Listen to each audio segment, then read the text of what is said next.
Hello guys, welcome to our channel the study zone.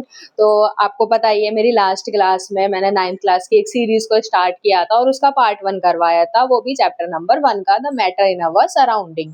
ठीक है, तो आज उसी चैप्टर का पार्ट 2 है जिसमें हमारे सारे क्वेश्चन कंप्लीट हो जाएंगे और चैप्टर भी साथ के साथ ही कंप्लीट हो जाएगा।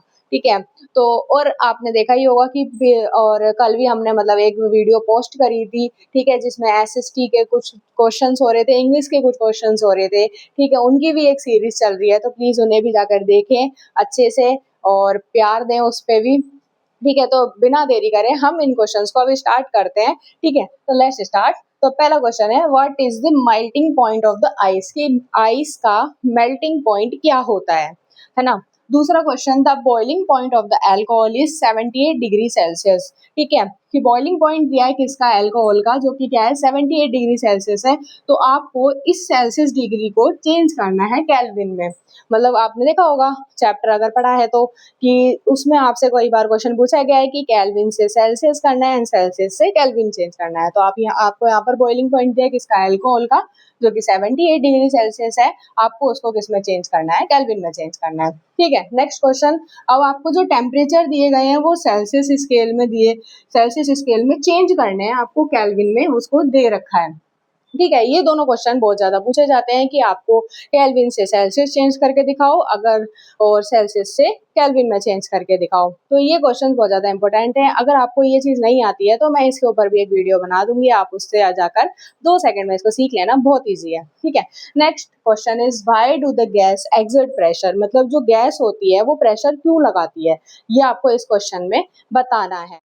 तो अब चलिए आगे कंटिन्यू करते हैं आगे क्वेश्चंस को। अभी हमारे 4 क्वेश्चंस हुए हैं। Now the fifth question is, how do we liquefy the gas, मतलब हम गैस को लिक्विफाई कैसे करते हैं। ठीक है, question number 6, what happen two particles when salt dissolve in water, मतलब क्या होगा जब पार्टिकल्स मिक्स होंगे, किसके, सोल्ट के पार्टिकल मिक्स होंगे पानी के अंदर। ठीक है, now question number 7 is, what is the chemical name of the dry ice, dry ice का केमिकल नेम क्या है। And question number 8, what is the heat energy needed to melt a solid, मतलब क्यों हीट एनर्जी हमें चाहिए किसी भी solid चीज को मेल्ट करने के लिए, मतलब पिघलाने के लिए, किसी भी सॉलिड चीज को पिघलाने के लिए हमें हीट एनर्जी की क्यों जरूरत पड़ती है। आइए आगे क्वेश्चंस और भी करते हैं। Now question number 9, the why solid carbon dioxide is called the dry ice, मतलब सॉलिड कार्बन डाइऑक्साइड होती है, हम उसको क्यों ड्राई आइस बोलते हैं। ठीक है, now next question 10th is, why do we kept ether and acetone at cool place, मतलब हम ईथर और एसीटोन को कूल प्लेस में क्यों रखते हैं। ठीक है, next 11th question is, right 2 factor which will increase rate of evaporation, ऐसे कौन से 2 फैक्टर्स हैं, उनको आपको लिखना है, जो कि मतलब इवेपोरेशन को बढ़ाते हैं, मतलब बढ़ावा देते हैं, इंक्रीज करते हैं उसको। ठीक है, and the question 12th is, why does steam cause more severe burns than the boiling water, मतलब जो स्टीम, मतलब हमारी जो भाप होती है वो ज्यादा मतलब क्यों इंसान को जला देती है as compare to boiling water, मतलब जो गर्म पानी होगा या फिर जो भाप होगी, तो उससे मतलब कौन सी, मतलब क्यों ये जो भाप होती है हमारी, मतलब वो ज्यादा क्यों जला देती है एज कम्पेयर टू गर्म, मतलब जो गर्म पानी होता है उससे ज्यादा, मतलब भाप से इंसान क्यों जलता है। तो ये एक क्वेश्चन है। ठीक है, question number 13, why do we feel cold when we kept acetone and ether on your palm, मतलब जब हम क्यों हमारे पाम को मतलब कूल, मतलब ठंडक महसूस होती है जब हम उसके ऊपर एसीटोन या फिर ईथर हम उसके ऊपर अपने पाम के ऊपर रखते हैं, तो हमें क्यों ठंडक महसूस होती है। आपने देखा भी होगा कि सैनिटाइजर वगैरह होता है, अगर हम उसको अपने हैंड पर रब करते हैं तो हमें ठंडक महसूस होती है, तो क्यों महसूस होती है, वो चीज इस क्वेश्चन में भी पूछा गया है कि जब हम अपने पाम के ऊपर ईथर या एसीटोन को रखते हैं तो हमें ठंडक क्यों महसूस होती है। तो आगे क्वेश्चंस करते हैं। आई थिंक ये आपके बस अब लास्ट है। ठीक है, लास्ट क्वेश्चंस हो रहे हैं ये आपके।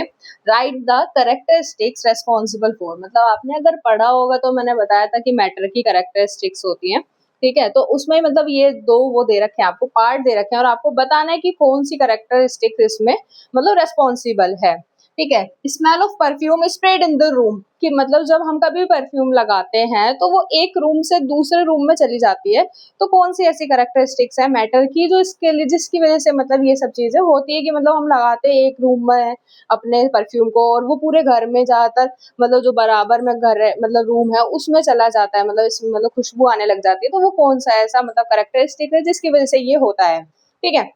Water takes the shape of the container in which it is kept, मतलब कि हम पानी को अगर बोतल में रखते हैं तो वो बोतल की शेप ले लेता है, ग्लास में लेते हैं तो वो ग्लास की शेप ले लेता है। तो ऐसी कौन सी मैटर की कैरेक्टरिस्टिक है जिसकी वजह से जो पानी है मतलब वो इन सब जो जोन सी भी मतलब शेप में हम उसको रखना चाहते हैं हम उसमें रख लेते हैं। तो कौन सी ऐसी कैरेक्टरिस्टिक है मतलब मैटर की जो जिसकी वजह से ये सब चीजें पानी कर पा रहा है। ठीक है। तो question number 15, what is the full form of LPG and CNG, मतलब इनकी फुल फॉर्म आपको बतानी है। काफी बार आपसे पूछ लेते हैं कि एलपीजी की फुल फॉर्म क्या होती है और सीएनजी की फुल फॉर्म क्या होती है। And the last question is what is the evaporation, evaporation क्या होता है। And how can the evaporation of a liquid be made faster, मतलब कि कैसे मतलब इवेपोरेशन को हम तेज कर सकते हैं, कैसे वो तेज हो सकता है। ठीक है। तो वो आपको बताने हैं। एंड लास्ट वन ये कि मतलब देखिए कि ये क्वेश्चन तो बहुत ज़्यादा लास्ट ईयर के हैं। ठीक है। और प्रीवियस ईयर के और थोड़े से आपके सपोर्ट मटेरियल में से भी हैं। ठीक है। ये क्वेश्चंस वो हैं जो कि मैंने आपको बताया कि हाँ ये बहुत ज़्यादा रिपीटेड क्वेश्चन है। पर आपको मैंने लास्ट क्लास में भी ये चीज़ बताई थी कि आपको अपनी एनसीईआरटी और मतलब आपको अपना मतलब एनसीईआरटी के इन टेक्स्ट क्वेश्चन और बीच में जो इन चैप्टर में क्वेश्चंस आते हैं वो आपको नहीं छोड़ने हैं, वो आपको करके ही जाने हैं अपने, ताकि मतलब आपकी जो मतलब आप प्रिपरेशन कर रहे हैं उसमें कोई भी चीज़ मतलब आप नहीं छोड़ पाओ। ठीक है। आपको कोई भी क्वेश्चन अगर आपको मिले कहीं पर भी मतलब वो क्वेश्चन आपको देखा हुआ मिलना चाहिए कि हाँ यार मैंने इसके बारे में थोड़ा बहुत कुछ पढ़ा है। ठीक है।